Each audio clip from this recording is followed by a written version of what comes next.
Assalamu alaikum. Today we are going to discuss about thin layer chromatography.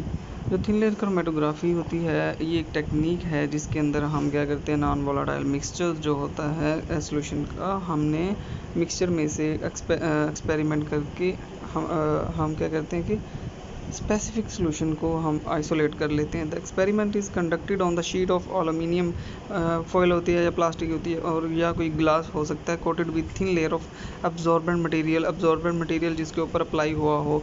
जो material हो सकता है aluminium oxide हो सकता है, सेलुलोज हो सकता है या फिर आपके पास सिलिका जेल हो सकता है। इसके अगर हम प्रिंसिपल की बात करें, दूसरी क्रोमेटोग्राफिक टैंक जो है वो टेक्निक्स की तरह जो है थिन लेयर क्रोमेटोग्राफी ये भी एक जो जिस पर डिपेंड करती है वो इसका एक प्रिंसिपल है।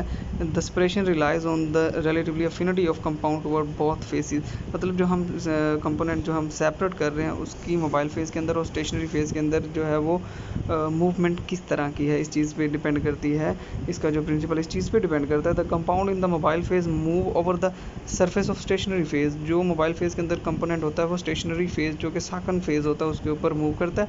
The movement occur in such a way that the compound which have high affinity to the stationary phase move slowly. वो वाले जिनकी अफिनिटी स्टेशनरी फेज के साथ ज़्यादा होती है वो स्लोली मूव करते हैं, while the other component travel fast. बाकी जो होते हैं जिनकी अफिनिटी इतनी ज़्यादा नहीं होती स्टेशनरी फेज के साथ वो ज़्यादा फास्टली मूव करते हैं। Therefore the separation of mixture is attain on the completion of separation process the individual component from the mixture appear as a spot at the respective level of the plate। बाकी जो उनकी जो movement होती है फिर उनकी final movement के लिहाज से हम क्या करते हैं स्पॉट्स का अंदाज़ा लगा लेते हैं और फिर हम उनको आइडेंटिफाई कर लेते हैं, उनके करैक्टर्स को, उनकी नेचर को और इस वगैरह को।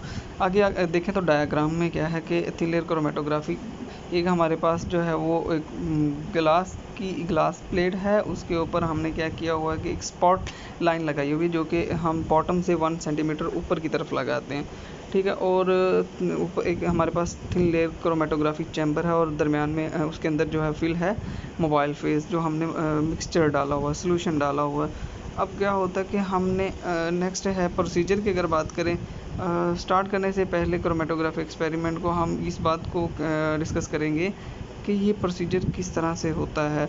थिन लेयर क्रोमेटोग्राफी के अंदर क्या क्या चीज़ें इन्वॉल्व होती हैं प्रोसीजर में अपरेटस में।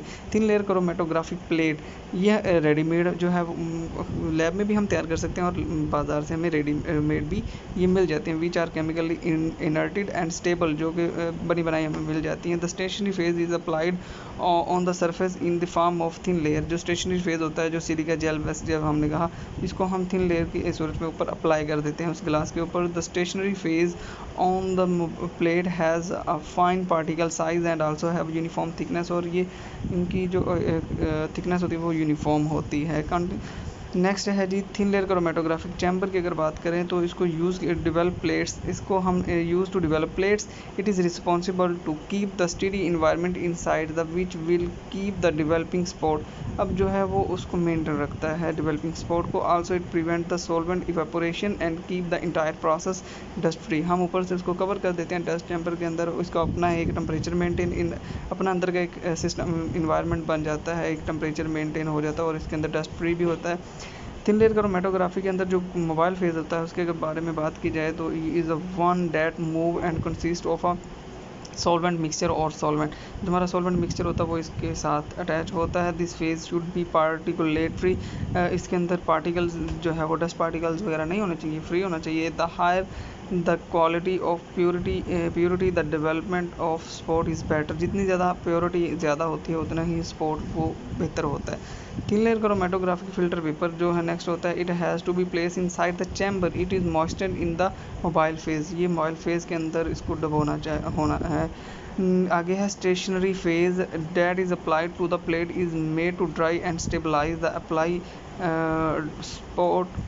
Thin layer thin mark are made at the bottom of the plate with the help apply sample solution to the mark spot। जो हमने मार्क स्पॉट लगाया होता है उसके ऊपर हमने वो सैम्पल्स का स्पॉट्स लगा देने होते हैं जिसको हमने आइडेंटिफाई करना है, जिसको हमने सेपरेट करना है, प्यूरीफाई करना है। फिर क्या करते हैं कि हम pour the mobile phase into the thin layer chromatographic chamber and to maintain the equal humidity place moisture filter paper in the mobile face, हम मोबाइल फेस के फिल्टर पेपर जो है वो रख देते हैं और ऊपर से उसको कवर कर देते हैं ताकि उसके अंदर एक प्रॉपर ह्यूमिडिटी जो है वो डेवलप हो जाए। और एक हमें पेंसिल चाहिए होती है ताकि हम उस पेंसिल के थ्रू एक बारीक सी लाइन जो है वो ड्रॉ कर सके 1 सेंटीमीटर की फिल्टर पेपर के ऊपर। आगे है जी place the filter plate in the TLC chamber and close it with the lid, उसके अंदर प्लेट रखो, रखने के बाद उसको कवर कर दो। It is keep in the such a way that the sample face is the mobile face, जो सैम्पल हो उसका जो फेस हो वो मोबाइल फेस की तरफ हो। Immerse the plate for the development. Remember to keep the sample spot well above the level of mobile face. Mobile face से वो जो हमारा स्पॉट है वो जो लाइन है वो ऊपर की तरफ होनी, ज़्यादा ऊपर होनी चाहिए, बिल्कुल साथ अटैच नहीं होनी चाहिए, ना ही डूबी होनी चाहिए, वरना क्या होगा कि हमारा जो सोल्यूशन हो, जो हमने स्पॉट लगाया होगा मिक्सचर का, वो सोल्यूशन के अंदर डिज़ोल्व, मोबाइल फेस के अंदर डिज़ोल्व होना शुरू हो जाएगा। तो हम इसको थोड़ा सा ऊपर रखेंगे ताकि कैपिलरी एक्शन के थ्रू क्या हो कि ये मिक्सचर ऊपर की तरफ, सोल्यूशन ऊपर की तरफ मूव करे मोबाइल फेस का, और जब ये ऊपर की तरफ मूव करेगा तो साथ में ये उसके सोल्यूशन के कंपोनेंट, मिक्सचर के कंपोनेंट्स को भी ऊपर की तरफ मूव करवाएगा। Wait till the development of spot, once the spot are develop take out the plate and dry, और जब देख और थोड़ा सा टाइम दो ताकि वो जो स्पॉट्स हैं ऊपर की तरफ मूव करें। जब आपको लगे कि ये फाइनली मूव कर गए और ज़्यादा मूव नहीं कर रहे तो फिल्टर पेपर को निकाल के थोड़ा सा उसको ड्राई करने के बाद उसको UV लाइट चैम्बर के अंदर के नीचे ऑब्जर्व कर लें। इसकी कुछ एप्लीकेशंस हैं, हम इसको किधर इस्तेमाल करते हैं। Qualitative testing of various medicine, बहुत से मेडिसिन की हम क्वालिटेटिव टेस्टिंग के लिए यूज़ करते हैं, और बहुत से बायोकेमिकल एनालिसिस के लिए हम इसको यूज़ करते हैं, जैसे हमारा blood plasma, urine, body fluid, serum etcetera की स्टडी करने के लिए भी हम लोग थिन लेयर क्रोमेटोग्राफी को यूज़ करते हैं। Thin layer chromatography can be use to identify natural product like essential oils और volatile oil, fixed oil, glycoside, waxes, alkaloid, etc. It is widely used in the separating multi-component pharmaceutical formulations.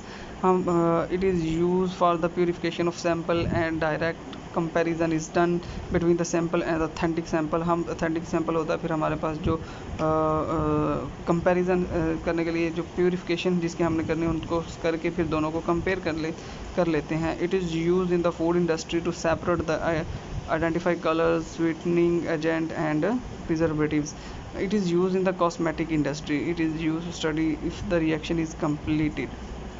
आगे कुछ इसके disadvantages हैं। Disadvantages की अगर बात करें, thin layer chromatography do not have longer stationary phase, इसका स्टेशनरी फेज ज़्यादा लेंथी नहीं होता when compare to the other, अगर हम दूसरे क्रोमेटोग्राफिक टेक्निक्स के जरिए के साथ अगर इसको कंपेयर करें। The result generated from the thin layer chromatography are difficult to reproduce since TLC operate as an open system. Some factors such as humidity and temperature can be affect the final outcome of the chromatography.